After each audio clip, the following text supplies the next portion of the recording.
Baby breathing లేదా yogic breathing అంటారు. ఛాతీ కదలకూడదు, పొట్ట కండరాలే ముందుకి శ్వాస తీసుకునేటప్పుడు బెలూన్లా ముందుకు రావాలి. శ్వాస వదిలిపెట్టినప్పుడు లోపలికి అంతటికి వెళ్ళిపోవాలన్నమాట. చక్కగా చేయండి, మనసులో లెక్క పెట్టుకొని చేయండి. ఒక 20 టైమ్స్ చేద్దాం. చక్కగా చేయండి, పొట్ట బయటికి రావాలి.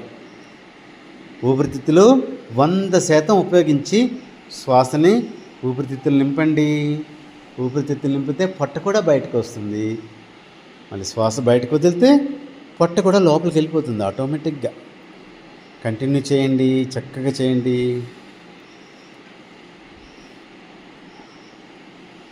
Continue continue.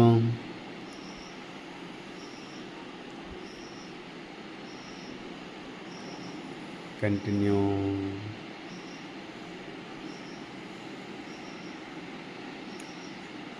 చక్కగా చేయండి, చక్కగా చేయండి.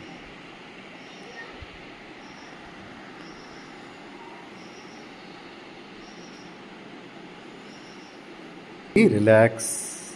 చేతులు తొడలపైన, అరచేతులు ఆకాశం వైపు పెట్టుకొని మనసులో ఏముందో ఎలా ఉందో గమనించండి. చేతులు తొడలపైనే పెట్టుకోండి, అరచేతులు ఆకాశం వైపు తిప్పి పెట్టుకోండి. అంతే, కింద ఉంచండి. అలా ఉంచుకోండి. ఉజ్జాయి శ్వాసని ప్రాక్టీస్ చేద్దాం. గొంతు కండరాలని కొద్దిగా టైట్ చేసి శ్వాస తీసుకునేటప్పుడు సన్నని విజలింగ్ సౌండ్ వస్తుంది, పిల్లి కోతులా ఉంటుంది. అలాగే శ్వాస వదిలినప్పుడు కూడా అలాగే సౌండ్ రావాలి, సన్నని శ్వాస. చేయండి చేయండి చేయండి.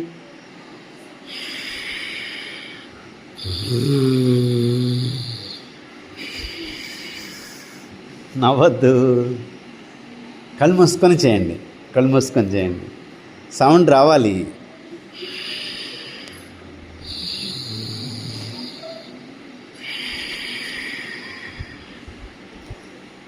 నో డిస్టర్బ్ అవ్వద్దు.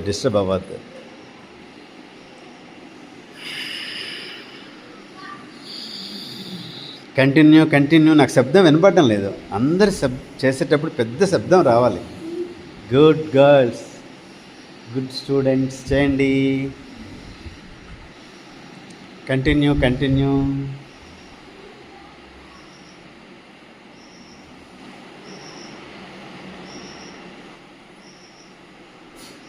నవ్వద్దు, కంటిన్యూ చేయండి. Okay, relax. ఓకే, చేతులు మళ్ళీ కళ్ళకి దగ్గరగా పెట్టుకోండి. వేళ్ళ సందులోంచి మెల్లగా కళ్ళు తెరవాలి.